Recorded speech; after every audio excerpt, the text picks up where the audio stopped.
Hi friends, എല്ലാവർക്കും സുഖമാണോ? ഇപ്പോൾ എല്ലാ 2 ദിവസം നല്ല മഴയാണ്. ഇപ്പോഴും ഇവിടെ നല്ല മഴയായിട്ടാണ് റെക്കോർഡ് ചെയ്യുമ്പോഴും നല്ല മഴയാണ്. അപ്പോൾ എല്ലാവരും സേഫായിട്ടിരിക്കുക. അപ്പോൾ കുറേ സ്ഥലങ്ങളിൽ ഇന്ന് വെള്ളപ്പൊക്കം കയറി എന്നൊക്കെ കേട്ടിട്ടുണ്ടായിരുന്നു, ന്യൂസിലൊക്കെ ഉണ്ടായിരുന്നു. അപ്പോൾ എല്ലാവരും സേഫായിട്ടിരിക്കുക. ഞാൻ ഇപ്പോൾ പോകുന്നത് എൻ്റെ വീട്ടിലോട്ടാണ് കേട്ടോ. അപ്പോൾ 2 ദിവസം കുറച്ച് ദിവസം തന്നെ എൻ്റെ വീട്ടിലിരിക്കാൻ വേണ്ടിയിട്ടാണ്. പക്ഷേ വീട്ടിൽ പോകുന്നതിന് മുന്നേ ഞാൻ ആദ്യം ഹോസ്പിറ്റലിൽ പോയിട്ടാണ് വീട്ടിലേക്ക് പോവുള്ളൂ. പിന്നെ എൻ്റെ ബ്രദർ രാവിലെ വന്നിട്ടുണ്ടായിരുന്നു എന്നെ വിളിക്കാൻ. ഇത് നമ്മുടെ മായന്നൂർ പാലമാണ് കേട്ടോ.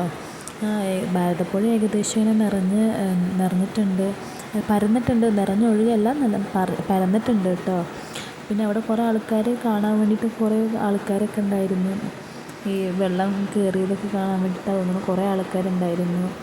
പിന്നെ എന്താ പറയുന്നത്, നല്ല ചെറിയൊരു വെയിലൊക്കെ ഉണ്ടായിരുന്നു. പക്ഷേ ആ വെയിൽ ഉച്ച സമയത്ത് മാത്രമേ ഉണ്ടായിരുന്നുള്ളൂ കേട്ടോ. അത് കഴിഞ്ഞ് പിന്നെ നല്ല മഴയായിരുന്നു കേട്ടോ. ഞങ്ങൾ മഴ വരുന്നതിന് മുന്നേ തന്നെ ഹോസ്പിറ്റലിൽ എത്താം, അത് കഴിഞ്ഞ് നേരെ വീടെത്താം എന്നുള്ള രീതിക്കായിരുന്നു കേട്ടോ. ഞങ്ങൾ സ്കൂട്ടിയിലാണ് പോകുന്നത്. കുറച്ച് ദിവസം ഞങ്ങൾ സ്കൂട്ടിയിൽ പോകുന്നത് കുറേ മിസ് ചെയ്തതാണ്. പിന്നെ മഴ ആയതുകൊണ്ട് എവിടേക്കും പോകാൻ പറ്റില്ലല്ലോ. അപ്പോൾ ഇന്ന് മഴ കുറഞ്ഞപ്പോൾ ഞാൻ എൻ്റെ വീട്ടിലോട്ടാണ് പോയത് കേട്ടോ. പിന്നെ ഹോസ്പിറ്റലിലെത്തി ഡോക്ടറെ കാണിക്കാൻ വേണ്ടി നിൽക്കുകയാണ് കേട്ടോ. കുഞ്ഞിപ്പെണ്ണ് ക്യാമറ കണ്ടപ്പോൾ നോക്കിക്കൊണ്ടിരിക്കുകയായിരുന്നു കേട്ടോ, എന്താ ചെയ്യുന്നതെന്ന്. പിന്നെ ഞങ്ങൾ ഹോസ്പിറ്റലിൽ നിന്ന് അങ്ങനെ ഇറങ്ങി. പിന്നെ ഞങ്ങൾ നേരെ ഒരു ഷോപ്പിലോട്ട് പോയി കേട്ടോ.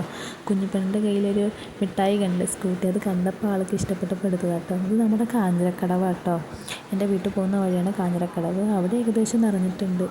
വീടെത്തിയപ്പോൾ വേഗം അമ്മ എൻ്റെ കുഞ്ഞിനെ എടുത്തു. അച്ഛൻ വേഗം ഓടി വന്നു സ്കൂട്ടിയുടെ സൗണ്ട് കേട്ടപ്പോൾ. പിന്നെ അവിടെ അമ്മമ്മൊക്കെ അവിടെ ഇരിക്കുന്നുണ്ടായിരുന്നു കേട്ടോ.